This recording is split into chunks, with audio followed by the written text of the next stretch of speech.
Hey everyone, welcome back to my channel. I thought I would put together my top 10 best DIYs that you can do. These are all farmhouse DIYs, so I hope you enjoy. This first project, you would have had to been watching me for a while to have seen this project, but it's a really popular one on my channel. So for this project, you need 2 fence posts from Dollar Tree. And I'm just going to cut off the stakes, and I'm also going to cut off the edges. From there, I have 4 that I'm going to do this to, and then I'm just going to lay them out, and then I'm gonna hot glue them together. Now to reinforce, I'm going to add some popsicle sticks on the back. From there, I'm just going to hot glue them together. Now to distress them, I'm going to use some neutral apple barrel paint, and I'm just going to lightly brush the paint onto the fence posts. This is personal preference, do as much or as little as you like here. So on my fence, I'm going to be adding in 3 wreaths. These are really common ones and you probably have them in your stash. So I'm just going to take 3 of the smaller light colored wreaths from Dollar Tree, and I'm going to be using some white chalk paint, and I'm just going to lightly dab on them. Next, I'm going to be using my favorite stencil from Dollar Tree. It's the one that has the grateful, thankful, and blessed, and then just some scrapbook paper that I had in my stash.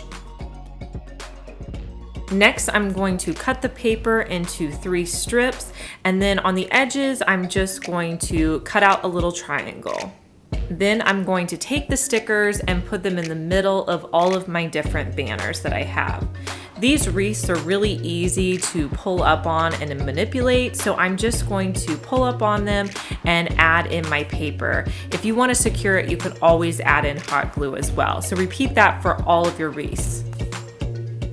Next, I'm going to add in some lavender. I was obsessed with this last year. This lavender comes from Walmart, and you probably have some in your stash. And you can use any greenery for this really. And I'm just going to hot glue that to the bottom of my wreath. To disguise that center portion where you put all your hot glue, just tie a little bow made out of twine and it'll cover it right up. And then you just want to repeat that for all of your wreaths that you're doing. Next, I'm going to lay the wreaths out on my fences that I have, and I'll hot glue them so that they're evenly dispersed. I love how this piece is a large piece, and I think it looks great on an old door, but you could put it on any wall in your house and it makes a real statement. I get a ton of questions on these olive trees that I made, and I made them last summer, and I just love them, and I use them in so many different areas of my decor. They're super easy to make. For this project, I'm using 3 terracotta pots. I'm just going to simply add on white paint to these pots, smear it around just to give them kind of a worn look. From there, I'm gonna make the olive trees. I picked up several bundles of the olive branches from Hobby Lobby. I get them when they're half price. And I'm just going to cut off the olive branches that are down below because I'm going to concentrate them all up at the top. So using my hot glue, I'm going to add the branches to the top portion.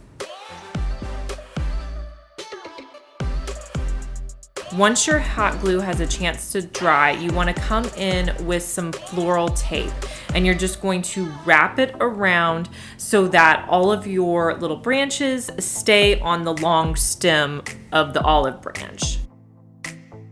And then I'm going to take that tape and wrap it all the way down to the bottom just so I have a consistent look. Now each tree only took 1 olive stem to make.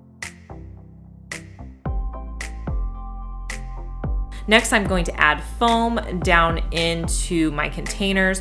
I'll put the olive branches into each of the pots. I'm gonna add an additional hot glue just to help it stay in place. Next, I'm going to add moss on top of it just to disguise my foam.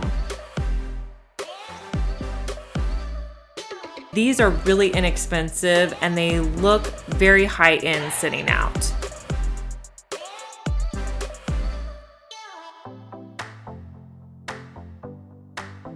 So this next project is so fun to do if you have a planter. It's really easy. I picked this one up at the thrift store, of course, and I wanted to make it fun. So I had some legs. You can use legs from anything on here. And I had my husband cut them down to the size that I needed them to be. And then from there, we just added screws into the legs and then screwed them into our planter.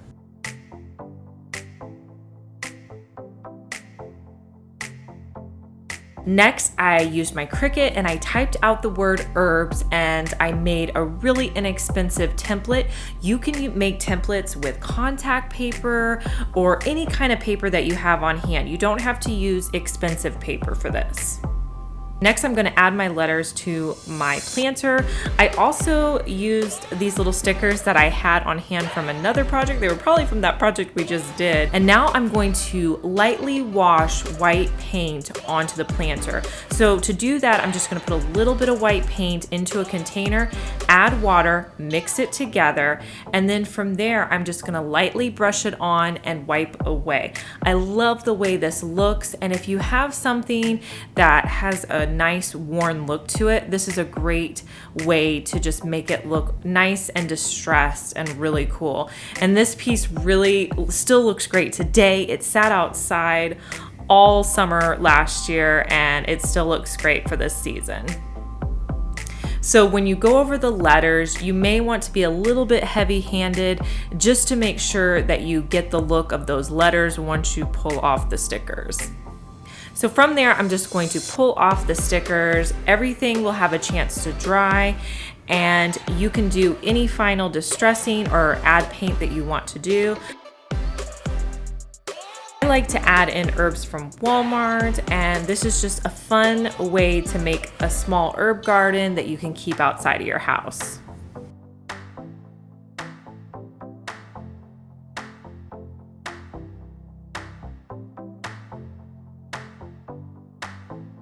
So one of my favorite projects that I did last year was definitely these spackled pots. And I get so many questions from you guys like, where's the tutorial for this? And I did it so long ago that I wanted to show it to you guys again. So all you need is pots. I'm using terracotta, but you could definitely use plastic or anything you have on hand. Next, you just want to get some spackling. And if you have gloves, it really helps for this project because it does get kind of messy.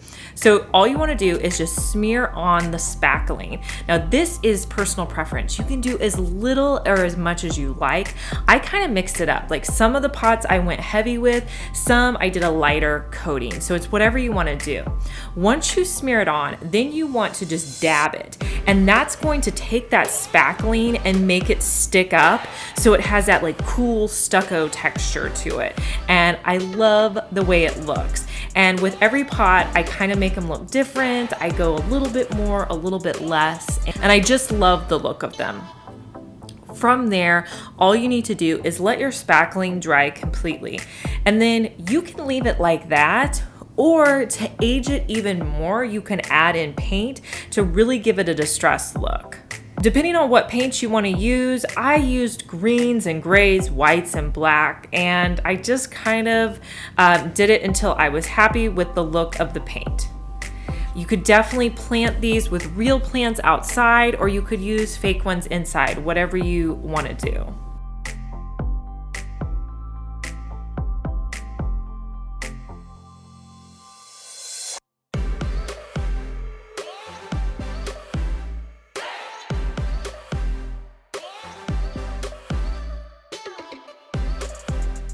The next project I'm going to show you is a really popular chair that I've featured on my channel. This is a chair that I probably picked up at the thrift store, but I can't remember exactly.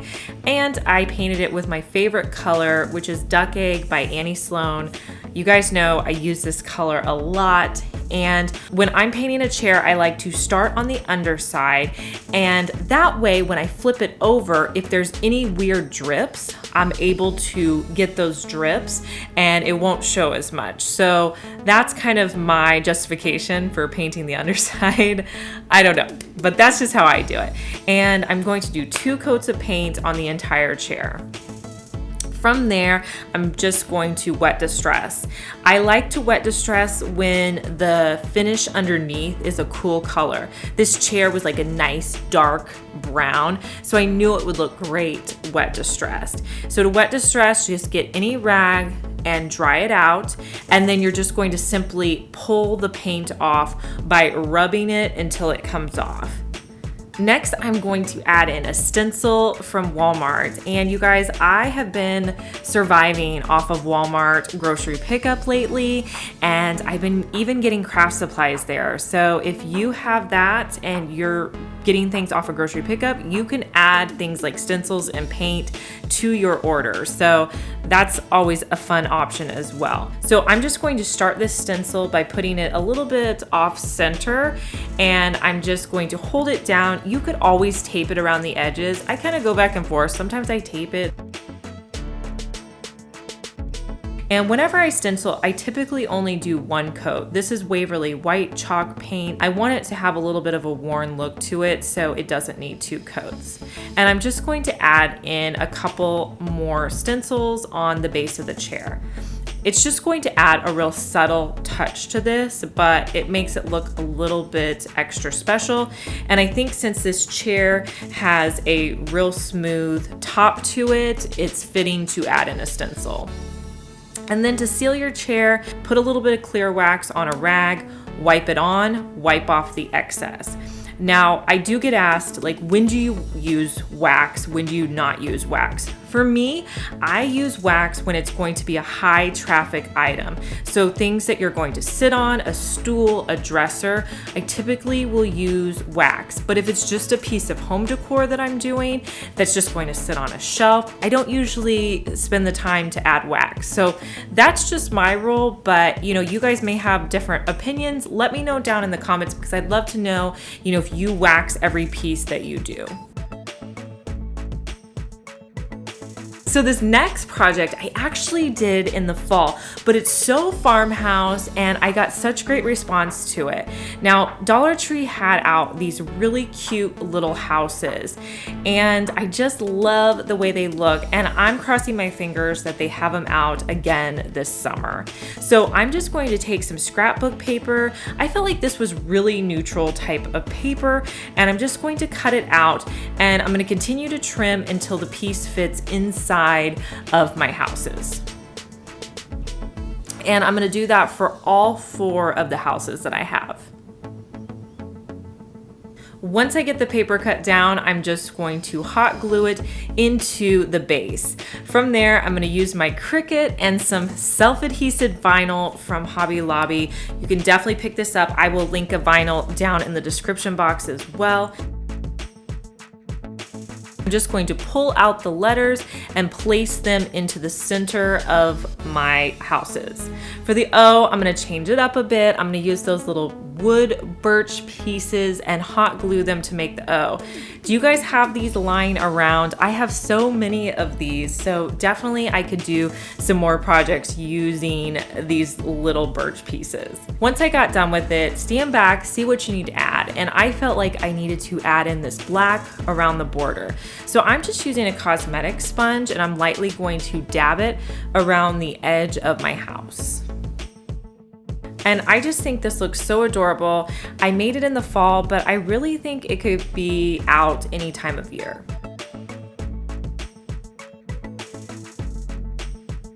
I'm definitely missing going to the thrift store, and especially for finding gems like this. So I found this topiary, and most people would look at this and think, well, that looks horrible, but I knew underneath it was golden. So I just started by taking off all of the extra foliage that was, outdated, and I knew that I didn't want to use it. Then I went to Hobby Lobby and I grabbed one of my favorite garlands. You guys know I use these boxwood garlands all the time, every day. I love them. So I just am going to cut pieces off of them, and then I'm simply going to start at the top and hot glue them into place. And I'm just going to kind of, put it around and let it fall down. And then when it gets to the base, I'm going to hot glue it in place. And then from there, I'm gonna see what areas need additional greenery, and I'm just gonna fill them in. To add to the base, I'm going to hot glue in some Spanish moss, and I felt like that really updated the look of this. And I was so excited. I probably bought this topiary for a couple of dollars, and I just think it looks like such a great statement piece sitting out in my living room.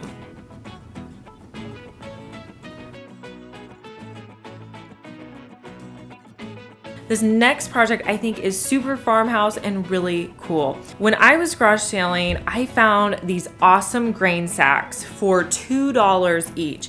And I just didn't know exactly what I was gonna do with them, but that's how most things happen. And then I just kind of thought about it, and I thought, you know what? These would make awesome pillows. I was actually in a boutique and I saw something similar to this in a pillow form for like $40. And I was like, this is crazy. I can redo this. So I cut out the burlap sack and I figured out which portion I wanted to use. And then I'm just going to cut it around a pillow form that I already had on hand. And then I'll make an identical piece with just like a plain burlap from the back, and I'll just cut them so that they match. Next, you want to mirror your right side pretty pieces together, and then you're going to sew around 3.5 of the sides.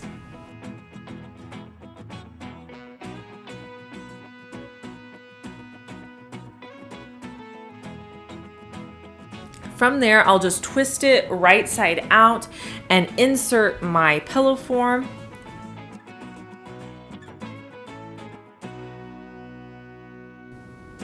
And then from there, all I'm going to do is fold in the bottom half, pin it in place, and then sew that together. Now this burlap sack only cost me $2 to make, and I think it's a really awesome farmhouse pillow. I've gotten so many compliments on this. You guys ask me about this pillow often, and I just love it.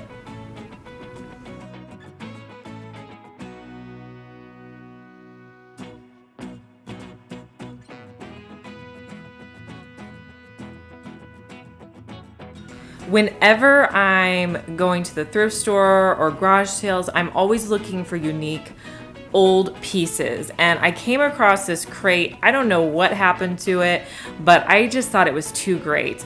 I also found these milk jugs garage sailing, and they fit in this crate perfectly, so I thought it would make a really nice floral arrangement, and I have this up in my office right now. So I just added in some lamb's ear that I had picked up at Walmart, and then I thought it needed a little bit more, so I'm going to use this burlap ribbon that I picked up from Hobby Lobby. I just typically will get a variety of ribbons so that I have them on hand. That way, if I ever need to pull from something, I have it. And I decided to be cute to put it around all of the jars and tie it in place. This is a really easy project, but when it's all put together, I just think it's adorable.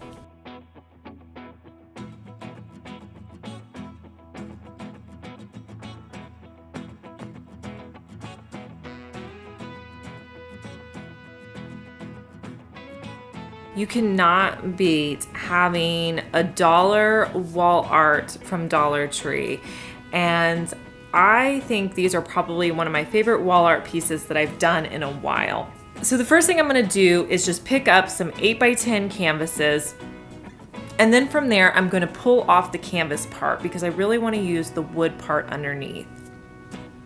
Next, I'm just going to sand off this wood because it's unfinished wood. You don't have to do it a lot, but just get it so it looks, halfway decent.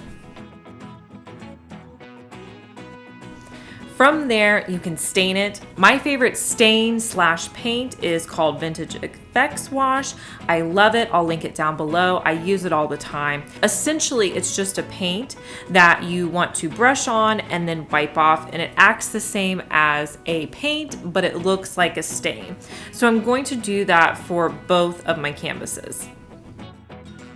From there, I like to go to Google, go into images, click on free farmhouse printables. I found these printables that were free, and I just printed them off on my regular printer.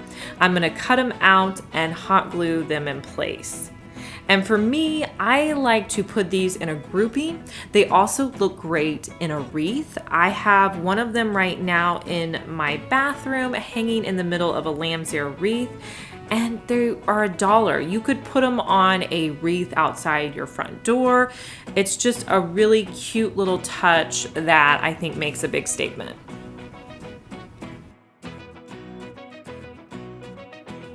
I hope you enjoyed watching some of my top farmhouse DIYs. If you're new here, make sure that you're subscribed. I post 2 DIYs each week, and if you missed our last DIY, I'm gonna link it here for you, and I'll talk to you guys in our next one. Bye.